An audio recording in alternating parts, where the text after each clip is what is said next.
علیک یا سیدی یا نبی اللہ وعلی آلک و اصحابک یا سیدی یا رحمت للعالمین۔ اللہ رب العزت کی حمد و ثنا کے بعد حضور نبی اکرم نور مجسم شاہ بنی آدم رسول محتشم سیدہ طیبہ طاہرہ زاہدہ حضرت آمینہ رضی اللہ تعالی عنہا کے گلشن کے مہکتے ہوئے پھول جناب احمد مجتبیٰ محمد مصطفیٰ صلی اللہ تعالی علیہ وآلہ وسلم کے دربار گوہربار میں ہدیہ عقیدت پیش کرنے کے بعد محترم و محتشم سامعین کرام السلام علیکم ورحمۃ اللہ وبرکاتہ۔ الحمدللہ ماہ ربیع الاول شریف کی آمد ہے۔ جیسے ہی ماہ ربیع الاول شریف آتا ہے موسموں میں بھی بہار آ جاتی ہے اور دل کی کیفیت میں بھی یوں محسوس ہوتا ہے کہ جیسے محبت کا موسم بھی شروع ہو چکا ہے۔ ویسے تو سارا سال ہی ہر گھڑی اور ہر لمحہ ہی نبی پاک صلی اللہ علیہ وآلہ وسلم سے ہمیں محبت ہوتی ہے اور اللہ تا دم آخر ہمیں حضور کی محبت پر قائم و دائم فرمائے، لیکن یہ جو ماہ ربیع الاول شریف کا موسم آتا ہے کوئی کمی کجی کوئی کہیں پہ کوئی خالی جگہ رہ جاتی ہے، یہ ماہ مبارک اس جگہ کو بھی محبت مصطفیٰ سے پر کر دیتا ہے۔ ماہ ربیع الاول شریف اس ماہ میلاد کے اندر عاشقان رسول صلی اللہ علیہ وآلہ وسلم اپنے اپنے انداز میں رسول پاک صلی اللہ علیہ وآلہ وسلم کی آمد میں خوشیاں مناتے ہیں، اور کیوں نہ منائیں، کیونکہ آمد مصطفیٰ صلی اللہ علیہ وآلہ وسلم کے تذکرے اللہ نے قرآن میں خود بیان فرمائے۔ جو میں نے آیا کریمہ آپ کے سامنے تلاوت کی، انا ارسلناک شاہدا و مبشرا و نذیرا، فرمایا اے محبوب ہم نے آپ کو مبشر، نذیر اور شاہد بنا کر بھیجا ہے۔ اس آیا کریمہ میں بھی دیکھیں اللہ نے اپنے محبوب کی آمد کا ذکر کیا ہے، اور دیکھیں کہ مسجد نبوی شریف کے ماحول میں بھی حضور علیہ الصلوۃ والسلام کی آمد کی شکرانے میں محفلیں سجا کرتی تھیں، جیسا کہ حضرت ابو سعید خدری رضی اللہ تعالی عنہ روایت کرتے ہیں، کہتے ہیں کہ ہم مسجد نبوی شریف میں بیٹھے ہوئے تھے کہ اتنے میں حضرت امیر معاویہ رضی اللہ تعالی عنہ کا ہمارے حلقے کے پاس سے گزر ہوا۔ وہ پوچھنے لگے کہ صحابہ یہاں کس لیے بیٹھے ہوئے ہو؟ تو صحابہ کہنے لگے کہ ہم یہاں پر رسول پاک صلی اللہ علیہ وآلہ وسلم کی آمد پر رب کا شکریہ ادا کرنے کے لیے بیٹھے ہوئے ہیں۔ تو صحابی رسول حضرت امیر معاویہ کہنے لگے کیا تم قسم اٹھا سکتے ہو کہ اسی لیے بیٹھے ہو؟ صحابہ کہنے لگے ہم قسم اٹھا کر کہتے ہیں ہم اسی لیے بیٹھے ہیں۔ تو وہ کہنے لگے کہ مجھے تم پر کوئی جھوٹ کی تہمت نہیں، بس بات یہ ہے کہ ایک دفعہ ہم بھی مسجد نبوی میں بیٹھے ہوئے تھے، دور رسالت صلی اللہ علیہ وآلہ وسلم میں ہم بھی مسجد نبوی میں حلقہ سجا کر بیٹھے تھے، اتنے میں رسول پاک صلی اللہ علیہ وآلہ وسلم اپنے حجرے سے نکل کر باہر آئے، اور نبی پاک صلی اللہ علیہ وآلہ وسلم نے آ کر پوچھا صحابہ کیا کر رہے ہو؟ تو صحابہ نے کہا یا رسول اللہ صلی اللہ علیہ وآلہ وسلم اللہ نے ہمیں اسلام کی ہدایت دی، ومنا علینا بکا، اور آپ کو بیچ کر ہم پر احسان کیا، اس لیے ہم رب کا شکریہ ادا کر رہے ہیں۔ حلقہ بنا کر جمع ہو کر اللہ کا ذکر کر کے آپ کا شکریہ ادا کر رہے ہیں۔ اتنے میں محبوب پاک صلی اللہ علیہ وآلہ وسلم نے ارشاد فرمایا کیا تم قسم کھاتے ہو کہ اسی لیے بیٹھے تھے؟ صحابہ کہنے لگے کہ یا رسول اللہ ہم اسی لیے بیٹھے تھے، ہم آپ کی آمد کا شکرانہ ادا کرنے کے لیے بیٹھے تھے۔ نبی پاک صلی اللہ علیہ وسلم نے فرمایا میں قسم اس لیے نہیں لے رہا کہ مجھے تم پر کوئی جھوٹ کا خوف ہے، فرمایا میں تم سے قسم اس لیے لے رہا ہوں کیونکہ میں مسجد میں اپنے حجرے کے اندر بیٹھا ہوا تھا، اتانی جبریل، کہ میرے پاس جبریل امین آئے، جیسے جبریل امین میرے پاس آئے اور جبریل آ کر کہنے لگے یا رسول اللہ صلی اللہ علیہ وآلہ وسلم اپنے صحابہ کو دیکھے تو صحیح وہ کون سا عمل کر رہے ہیں کہ اللہ آج کے دن فرشتوں پر ان صحابہ پر فخر کر رہا ہے۔ اتنے میں محبوب کریم علیہ الصلوۃ والسلام کے صحابہ کہنے لگے یا رسول اللہ ہمارا عمل تو بس اتنا ہی ہے کہ آپ کی آمد کے شکرانے پہ سب مسجد میں جمع ہو کر آپ کا ذکر کر رہے ہیں۔ تو یاران محبت پتہ چلا کہ یہ محفل میلاد حضور علیہ الصلوۃ والسلام کی آمد کی خوشی منانا یہ بالکل جائز سنت سے ثابت ہے۔ اسی طرح حضرت اما عائشہ صدیقہ رضی اللہ تعالی عنہا روایت کرتی ہیں، کہتی ہیں میرے حجرے میں رسول پاک صلی اللہ علیہ وآلہ وسلم اور میرے والد گرامی حضرت ابوبکر صدیق رضی اللہ تعالیٰ عنہ یہ دونوں بیٹھے آپس میں گفتگو کر رہے تھے۔ کہتی ہیں کہ کس موضوع پر گفتگو ہو رہی تھی؟ تذاکر رسول اللہ صلی اللہ علیہ وآلہ وسلم و ابو بکر عندی میلادہما، دونوں بیٹھے آپس میں اپنی اپنی ولادت کی باتیں سنا رہے تھے۔ ابو بکر کہہ رہے تھے کہ میری ولادت ایسی ہوئی، نبی پاک فرما رہے تھے ابو بکر میری ولادت ایسے ہوئی۔ حضور علیہ السلام نے خود اپنی ولادت کے تذکرے سنائے، یارو وہ کیسا ماحول ہوگا، حجرہ عائشہ صدیقہ کا ہوگا، بیٹھا پاس یار ہوگا، میرے محبوب فرما رہے ہوں گے اے ابو بکر جب میری ولادت ہوئی تو ایسا نور نکلا تھا کہ جس سے میری ماں نے جس کی روشنی میں قصور شام کے محلات کو دیکھ لیا تھا۔ جب سرکار بیان کر رہے ہوں گے کہ ابو بکر میرا میلاد ایسے ہوا تو سوچو تو صحیح سرکار کن لفظوں سے بیان کر رہے ہوں گے کہ جب میں دنیا میں آیا تو کیسے ہر طرف خوشی ہی خوشی تھی، جب میں دنیا میں آیا تو کیسے بیت اللہ جھک رہا تھا۔ یاران محبت برادران اسلام کہ یہ محبوب پاک صلی اللہ علیہ وآلہ وسلم خود اپنا میلاد بیان فرمایا کرتے تھے، خود اپنی ولادت کے تذکرے کیا کرتے تھے۔ اور آپ دیکھیں کہ یہ جتنی بھی ولادت کی روایات ہیں یہ سب رسول پاک نے بیان کی یا اصحاب رسول نے بیان کی، اور یہ چلتی چلتی ہر دور کے اندر ہر محدث نے اپنی اپنی کتاب میں کوئی نہ کوئی ولادت مصطفیٰ کی روایت کو ذکر کیا ہے۔ یارو رسول پاک نے اپنا میلاد بیان کر کے، اصحاب رسول نے ان روایتوں کو آگے بیان کر کے، اور محدثین نے اپنی کتابوں میں ان روایتوں کو ذکر کر کے، اور آج وہ عاشق وہ روایتیں پڑھ کر جب سناتے ہیں یہ سب میلاد منانے کا طریقہ ہے۔ یہ میلاد منانا اگرچہ جائز ہے، لیکن آج جو میرا موضوع ہے وہ یہ نہیں، اصل موضوع یہ ہے کہ محفل میلاد، یہ جو آیہ کریمہ میں نے تلاوت کی، اللہ نے فرمایا کہ ہم نے آپ کو شاہد بنا کر بھیجا، مبشر بنا کر بھیجا، نذیر بنا کر بھیجا۔ کیوں؟ لِتُؤْمِنُوا بِاللَّهِ وَرَسُولِهِ، تاکہ لوگ اللہ پر اس کے رسول پر ایمان لے کر آئیں۔ ایمان کیسا لے کر آئیں؟ وَتُعَزِّرُوهُ وَتُوَقِّرُوهُ، ایسا ایمان لے کر آؤ کہ میرے محبوب کی تعظیم بھی کرو، میرے محبوب کی عزت بھی کرو۔ یہ تعظیم اور عزت دونوں لفظ کا معنی تو لفظاً ایک ہی ہے، اس کے روحانی بڑی گہرائی ہے، خیر اس پر پھر کبھی گفتگو کریں گے۔ آج مقصد یہ ہے گفتگو کا کہ محفل میلاد اور تعظیم مصطفیٰ، ہم محفل میلاد کے انداز کو دیکھیں اور دوسری طرف اس آیت کو اپنے مد نظر رکھیں۔ اللہ کریم نے ہمیں ہر جگہ محبوب پاک صلی اللہ علیہ وآلہ وسلم کی تعظیم کرنے کا حکم دیا ہے۔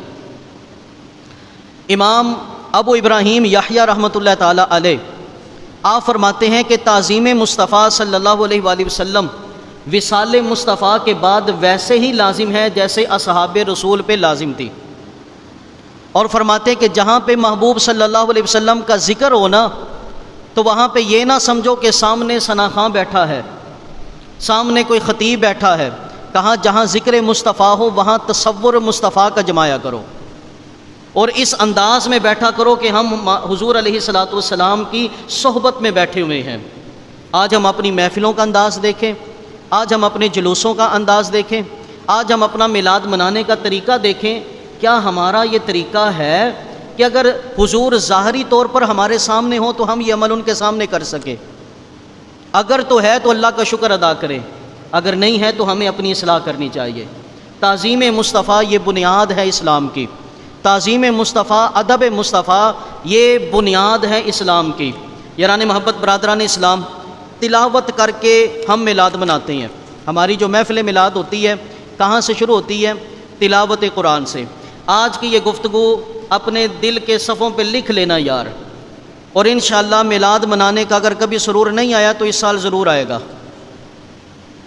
تلاوت قرآن، یہ یاد رکھیں، من مانی کا نام دین نہیں، اپنی پسند کا نام دین نہیں، جو اللہ اور اس کے رسول کو پسند ہے اس پسند کو پسند کرنا دین ہے۔ تلاوت قرآن سے ہماری محفلوں کا آغاز ہوتا ہے۔ تلاوت قرآن کے آداب کیا ہیں، ہماری محفلوں کا انداز کیا ہے، اور تلاوت قرآن کے آداب قرآن اور حدیث میں کیا ہے؟ اللہ کریم نے قرآن مجید برہان رشید میں ارشاد فرمایا وَإِذَا قُرِئَ الْقُرْآنُ فَاسْتَمِعُوا لَهُ وَأَنصِتُوا لَعَلَّكُمْ تُرْحَمُونَ، فرمایا جب قرآن کی تلاوت کی جائے نا تو خاموشی سے کان لگا کے سنو۔ ہم احناف کے نزدیک جب امام سورہ فاتحہ پڑھ رہا ہو نا، سورہ فاتحہ جب وہ پڑھ رہا ہو تو مقتدی کے لیے لازم ہے کہ وہ خاموش کھڑا ہو، خاموش کھڑا ہو۔ کیوں؟ کیونکہ قرآن کہہ رہا ہے کہ جب قرآن پڑھا جائے تو خاموش ہو جاؤ۔ آپ سوچیں کہ جب قرآن پڑھا جا رہا ہے، امام قرآن پڑھ رہا ہے، مقتدی اس دوران پیچھے قرآن نہیں پڑھ سکتا۔ آپ سوچیں قرآن پاک کی تلاوت کے آداب کیسے ہیں۔ ہم اہل سنت کے نزدیک صدیوں سے ہم انگوٹھے چومنے پر مناظرے کر رہے ہیں، صدیوں سے ہم رسول پاک کا نام آئے انگوٹھے چومنے پر ہم کتابیں لکھ رہے ہیں، لیکن ہم اہل سنت کے علماء کا، اسلاف کا، اکابر کا یہ واضح موقف ہے کہ جب تلاوت قرآن ہو اس وقت انگوٹھے نہیں چومے جائیں گے۔ جب تلاوت قرآن ہو کان لگا کر خاموشی سے قرآن سنیں گے، اس دوران عمل نہیں کیا جائے گا۔ ہماری کوئی عبادت درود سے خالی نہیں ہوتی، ہم درود کے لیے لوگوں سے مناظرے کرتے ہیں، لیکن آپ دیکھیں کہ ہم درود کے کتنے شدائی لوگ ہیں، لیکن اس کے باوجود بھی جہاں پہ شریعت کی حد آ جائے ہم اسے کراس نہیں کرتے۔ علماء کہتے ہیں قرآن پاک میں جہاں پہ رسول پاک صلی اللہ علیہ وسلم کا نام اس میں گرامی آیا، جب قاری وہ آیت کو تلاوت کرے تو اس وقت زبان سے درود پاک نہیں پڑھ سکتے، دل سے درود پڑھا جائے گا۔ یہ قرآن پاک پڑھنے اور سننے کے آداب ہیں۔ آج ہم محفلوں میں جب قرآن سنتے ہیں تو ہمارا ادب کیسا ہوتا ہے، اور ہمارا اسلام، ہمارا قرآن ہم سے کیا تقاضا کر رہا ہے۔ عجیب ماحول ہوتا ہے محفلوں میں جب تلاوت قرآن ہو رہی ہوتی ہے، کوئی وہاں پہ مچل رہا ہوتا ہے، کوئی وہاں پہ مچل رہا ہوتا ہے۔ حضرت عبداللہ ابن مسعود رضی اللہ تعالیٰ عنہ کہتے ہیں ایک دن میری مقدر جاگے، رسول پاک صلی اللہ علیہ وسلم نے مجھ سے فرمایا کہ عبداللہ ابن مسعود قرآن سناؤ۔ وہ کیسا منظر ہوگا کہ صاحب قرآن خود کہہ رہے ہیں عبداللہ ابن مسعود مجھے قرآن سناؤ۔ عبداللہ ابن مسعود رضی اللہ تعالیٰ عنہ کہتے ہیں میں نہ سرکار کے سامنے بیٹھ کر قرآن سنانے لگا۔ اب سنو کہ قرآن سننے کی سنت کیا ہے۔ میرے محبوب صلی اللہ علیہ وسلم حضرت عبداللہ ابن مسعود کہتے ہیں، بخاری کی حدیث ہے، کہتے ہیں قالا امسک، جب میں نے دوران تلاوت آنکھ اٹھا کر دیکھا نا تو فاذا عیناہ تذرفان، تو نبی پاک صلی اللہ علیہ وسلم کی دونوں آنکھوں سے آنسو جاری ہو رہے تھے۔ یہ قرآن سننے کے آداب ہے، قرآن سننے کے آداب ہے۔ تو خدا را یہاں پہ تھوڑی توجہ کیا کریں کہ جب محفلوں میں یا کہیں بھی قاری صاحب قرآن کی تلاوت کریں، خاموشی سے قرآن پاک کو سنا کریں۔ خاموشی سے سننا فرض ہے، اور اس مسئلے کی نوعیت کو اور اہمیت کو سمجھے کہ جب قاری قرآن تلاوت کر رہا ہو تو ہمارے ہاں اس کے اوپر پیسے لوٹائے جاتے ہیں، پیسے لوٹائے جاتے ہیں۔ یار میں پوچھتا ہوں، انگوٹھے چومنا جائز نہیں اس موقع پر، زبان سے درود پڑھنا جائز نہیں اس موقع پر، لیکن قاری قرآن پڑھ رہے ہیں، اب ہم اوپر سے پیسے پھینک رہے ہیں، یہ کیسے جائز ہو سکتا ہے؟ حفاظ کی خدمت کرنا، ثناخانوں کی خدمت کرنا یہ سنت ہے اور ضروری ہے، لیکن اپنے طریقے کو بدلیں، شریعت کی حدوں کو کراس نہ کریں۔ دوران تلاوت صرف تلاوت سننے کا حکم ہے۔ اگر کسی کو قاری صاحب کی تلاوت اچھی لگی، اسے چاہیے کہ تلاوت جب وہ مکمل کر لیں پھر انہیں جا کر اپنے نذرانے پیش کیا کریں۔ جب تلاوت جاری ہو خاموشی کے ساتھ اس وقت صرف تلاوت ہی سنا کریں۔ اور اس کے ساتھ ساتھ قرہ حضرات کو بھی چاہیے کہ وہ جب قرآن پاک کی تلاوت کریں تو بالخصوص جہاں پہ رحمت خدا بندی اور جنت کی بات ہو انہی آیات کو ذکر کیا جائے۔ ہمارے ہاں کیا ہوتا ہے، اب قاری صاحب تلاوت کر رہے ہوتے ہیں وَأُولَٰئِکَ أَصْحَابُ النَّارِ، یہی لوگ جہنمی ہیں، اور ہم آگے سے کیا کہتے ہیں، سبحان اللہ۔ قرآن پاک میں قاری صاحب تلاوت کر رہے ہوتے ہیں، جس نے غیبت کی اس نے اپنے مردہ بھائی کا گوشت کھایا، ہم آگے سے کہہ رہے ہوتے ہیں سبحان اللہ۔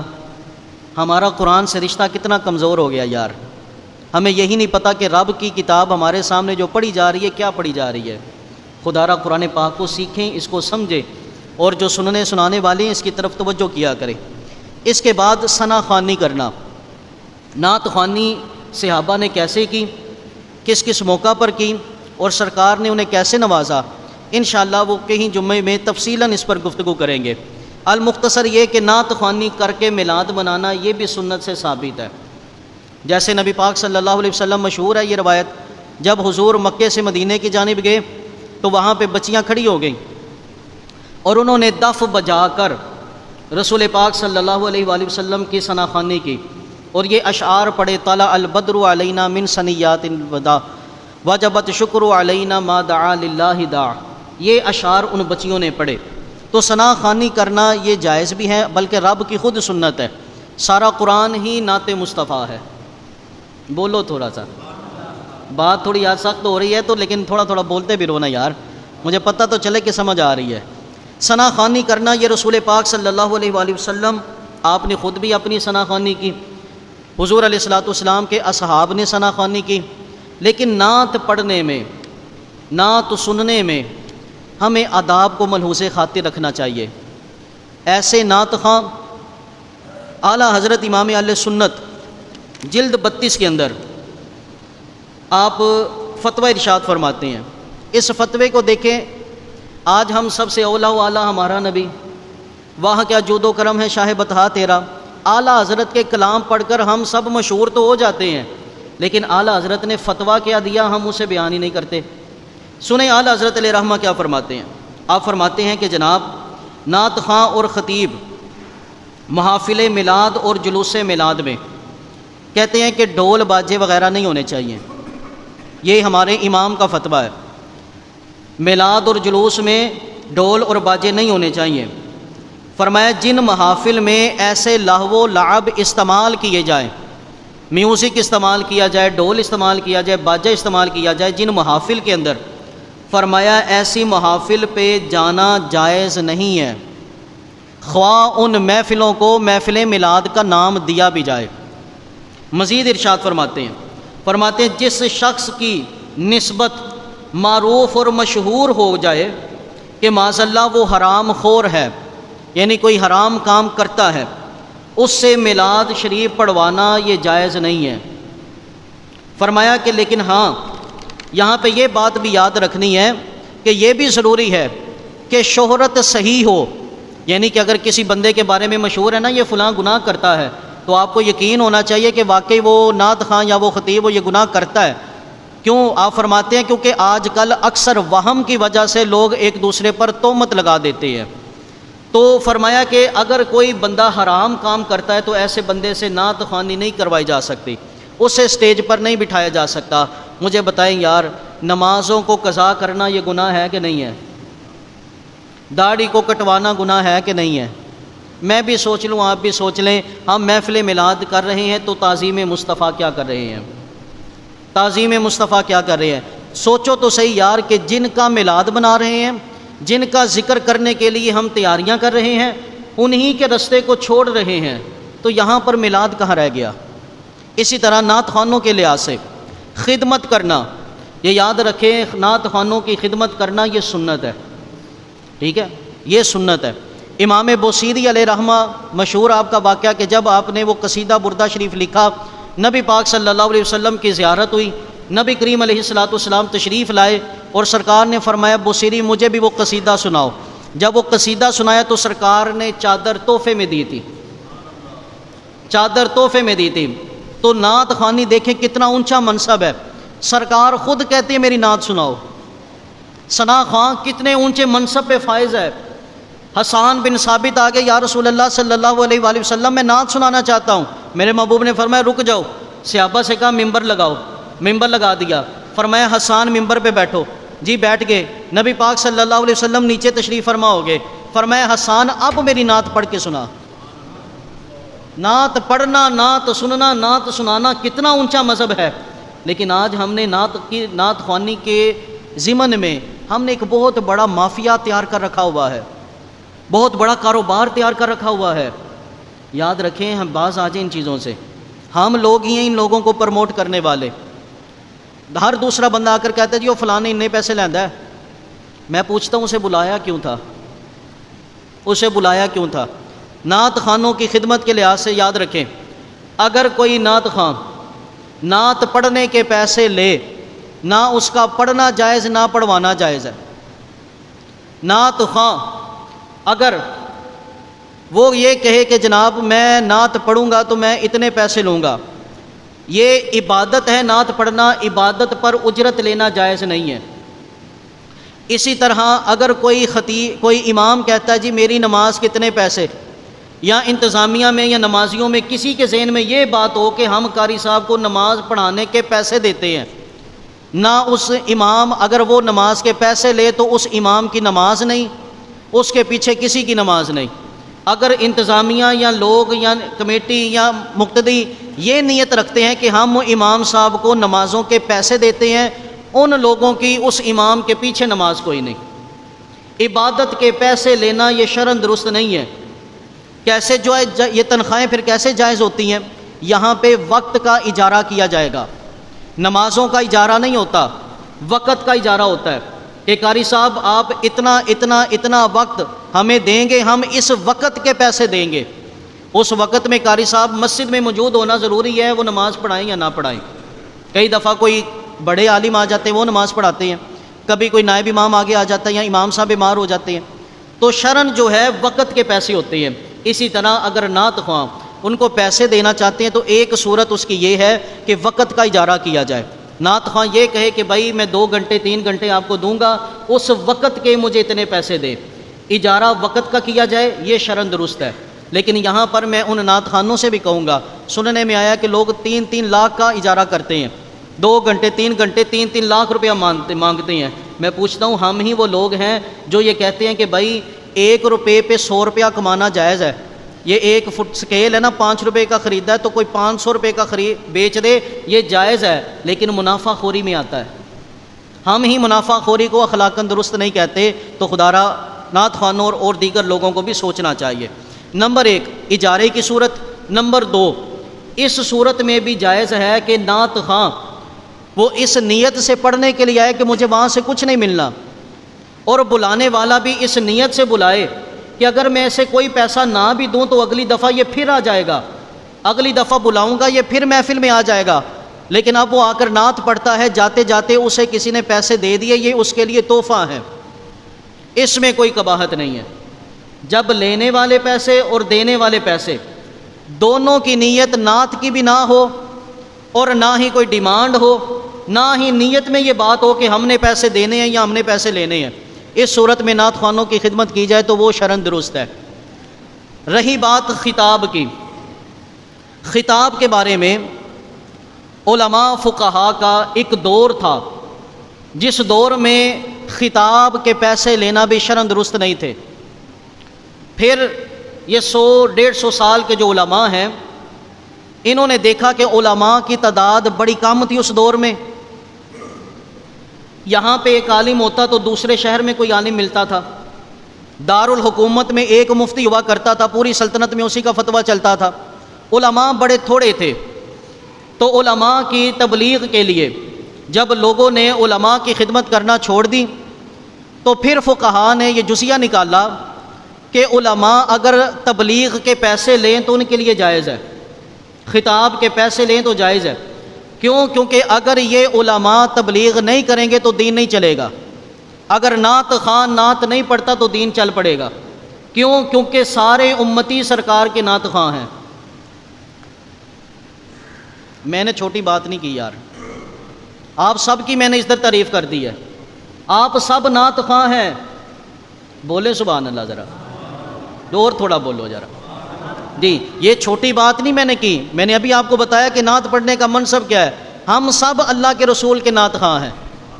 وہ کیسے؟ اگر یار ہمیں کوئی شعر نہیں نہ بھی آتا، اللہ نے اپنے محبوب کا نام ہی ایسے رکھا ہے، اللہ نے اپنے محبوب کا نام ہی ایسا رکھا ہے، جو محمد کہہ دیتا ہے وہ سرکار کی نعت پڑھ لیتا ہے، جو لفظ محمد کہہ لیتا ہے نا وہ سرکار کی نعت خواں بن جاتا ہے۔ تو یاران محبت برادران اسلام، ایک وقت تھا، آج بھی یہ فتویٰ چلتا ہے کہ خطبا تقریروں کے پیسے لے سکتے ہیں، کہ اگر یہ تبلیغ نہیں کریں گے تو دین نہیں چلے گا۔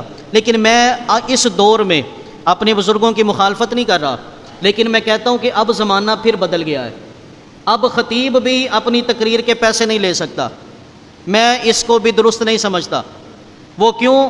میرا نظریہ یہ ہے کہ ایک وقت تھا کہ علماء تھوڑے تھے، ان کی خدمت ضروری تھی، لیکن آج کے دور میں علماء کثیر ہو چکے ہیں۔ آج کل پتہ ہے کیا منصب، کیا انداز چل رہا ہے؟ آج یہ چل رہا ہے کہ جو عالم ہے نا، عالم، وہ مسجدوں میں امامت نہیں کرواتے، جس کو 4 لفظ اچھے بولنے آ جاتے ہیں بس وہ محفلوں پہ تقریریں کر کے زندگی بسر کرتے ہیں۔ اس سے ہو کیا رہا ہے کہ فرقے بڑھ رہے ہیں، اس سے ہو کیا رہا ہے؟ جب امام مسجد کا عالم دین نہیں ہوگا تو اس میں ہو کیا رہا ہے کہ ہمارے معاشرے میں خرافات بڑھ رہی ہیں۔ جب عالم امام نہیں ہوگا تو پھر کیا ہوگا؟ ہم نے اماموں کی خدمتیں تھوڑی کر دی۔ میں یہ بات کرنے میں بڑے ڈر کے یار بات کر رہا ہوں، کوئی مجھ سے ناراض نہ ہو، میں اللہ کے فضل سے یہ بات آپ کے سامنے کر دوں، دھڑلے سے بات کر رہا ہوں بھائی، یہ ریکارڈنگ ہو رہی ہے، میں پاکستان بھر میں جہاں بھی بیان کرنے جاتا ہوں الحمدللہ 1 روپیہ کسی سے نہیں لیتا، 1 روپیہ کسی سے ڈیمانڈ نہیں، 1 روپیہ بھی مجھے پسند ہی نہیں کسی کی یہ خدمتیں، میں اس کو پسند ہی نہیں کرتا، اور پتہ ہے کہ میں ہر جگہ جا کر مجھے لوگ پوچھتے ہیں کہ حضرت آپ کے اندر اتنا جگرا کہاں سے آ گیا؟ میں ہر جگہ جا کر آپ کی بات کرتا ہوں۔ میں کہتا ہوں یہ میرا منصب نہیں تھا کہ میں اس کو روک سکتا، اصل میں میرے نمازیوں کی کرم نوازیاں ہیں، میرے نمازی ہر وقت میرے ساتھ خدمت، میرے ساتھ تعاون کرتے رہتے ہیں، مجھے کسی کی ضرورت ہی نہیں ہے۔ یہی ماحول اگر ہر مسجد کے امام کے ساتھ ہو جائے نا تو یارو کیسا خوش بہار موسم ہو جائے گا۔ امام ان کی خدمتیں کی جائیں، خطیب جو مسجد میں جمعہ پڑھاتے ہیں ان کی خدمتیں کی جائیں، تو جو علماء آپ کے پاس آتے ہیں بیان کرنے کے لیے ان کی بھی خدمت کریں، ان کی خدمت سے کنارہ کشی نہ کریں۔ ایک مہمان آپ کے پاس چل کے آ رہا ہے اس کی خدمت کریں، لیکن تھوڑے سے انداز کو بدلیں۔ پہلے اپنے مسجدوں کے اماموں کو پروموٹ کریں، پہلے اپنے جو جمعے کے خطباء ہیں ان کے ساتھ تعاون کریں، پھر اپنے جو آپ باہر سے خطباء آتے ہیں ان کے ساتھ تعاون کیا کریں۔ یاران محبت برادران اسلام، اسی طرح تعظیم مصطفیٰ، جلوس کے اندر بھی یاد رکھیں، جلوس مصطفیٰ میں بھی نکلیں تو جلوس کے اندر بھی یارو ہمیشہ ادب مصطفیٰ کا خیال رکھا کریں۔ ہم جلوس میں جاتے ہیں مذاق ہو رہا ہے، ہم جلوس میں جاتے ہیں طرح طرح کی چیزیں ہو رہی ہیں۔ تعظیم مصطفیٰ دیکھیں کیسا ہے۔ حضرت عبداللہ ابن عباس رضی اللہ تعالی عنہ آپ فرماتے ہیں، حضرت عبداللہ ابن عباس کہتے ہیں میں نا رسول پاک صلی اللہ علیہ وسلم کے گھر میں آ گیا اور میں نے اپنی خالہ جان سے کہا کہ آج میں نے یہیں پہ سونا ہے۔ نیت کیا تھی کہ میں دیکھنا چاہتا ہوں کہ سرکار رات کو نماز کیسے پڑھتے ہیں۔ حضرت عبداللہ ابن عباس رضی اللہ تعالیٰ عنہ کہتے ہیں سرکار دو عالم صلی اللہ علیہ وسلم عشاء کے بعد بستر پہ سو گئے، جب آپ اٹھے اور اٹھ کر کے آپ نے وضو کیا، وضو کر کے آپ مصلی بچھایا، جب مصلی بچھایا نا تو میں نے دیکھا تو میں بھی جلدی سے جا کر وضو کیا اور سرکار کے پاس آ کے کھڑا ہو گیا۔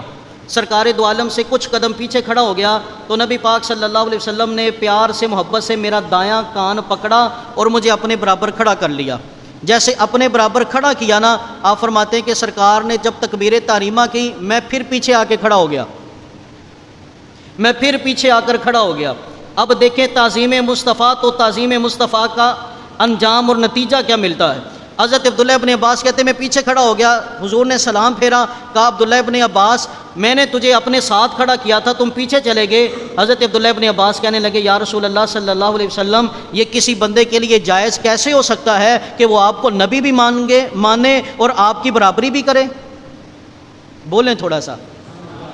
آج جو کہتے ہیں ہم سرکار جیسے، ان کو سوچنا چاہیے تعظیم مصطفیٰ، محفل مناؤ، محفل سجاؤ، تعظیم مصطفیٰ یاد رکھنا۔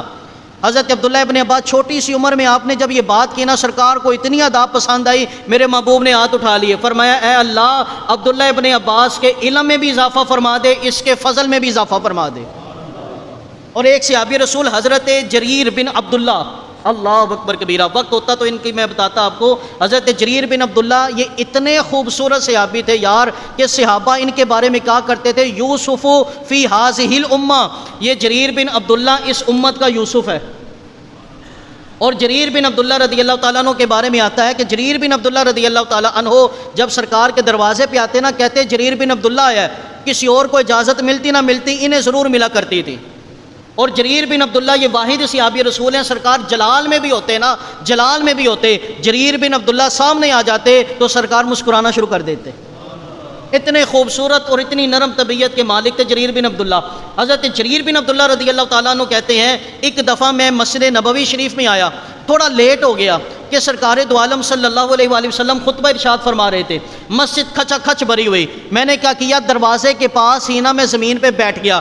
میرے محبوب نے جب مجھے دیکھا، یہاں پہ محفل کے آداب بھی دیکھ لیں، محفل میں آئے تو آگے آگے والی جگہ پر کیا کریں، بعد میں آنے والے اپنی اپنی جگہ پہ بیٹھے، ہم کیا کرتے پیچھے پیچھے بیٹھے رہتے ہیں، بعد میں آنے والے کندھے پھلانگتے ہوئے اندر آگے کی طرف آتے ہیں۔ جریر بن عبداللہ کہتے ہیں میں نے کندھا نہیں پھلانگا، دروازے میں جگہ ملی میں دروازے کے پاس ہی بیٹھ گیا۔ میرے محبوب نے یہ مجھے بیٹھے ہوئے دیکھا۔ اب دیکھو ادب مصطفیٰ، تعظیم مصطفیٰ کیسے کرتے ہیں۔ حضرت جریر بن عبداللہ کہتے ہیں سرکار نے جو چادر لی ہوئی تھی نا، چادر مبارک سرکار نے پکڑی، ایسے سرکار دو عالم صلی اللہ علیہ وسلم نے ہاتھوں میں اکٹھی کی اور ایسے اکٹھی کر کے نا سرکار نے میری طرف ایسے پھینکی اور فرمایا اجلس ھذ فیھا علی ھذا، فرمایا اے جریر بن عبداللہ زمین پر نہ بیٹھ، میری چادر پہ بیٹھ جا، میری چادر پر بیٹھ جا۔ اب تعظیم مصطفیٰ دیکھو کیسا ہے۔ حضرت جریر بن عبداللہ نے وہ چادر پکڑی سرکار کی، اسے چومنا شروع کر دیا، اسے چوم کر اپنی آنکھوں سے لگانا شروع کر دیا۔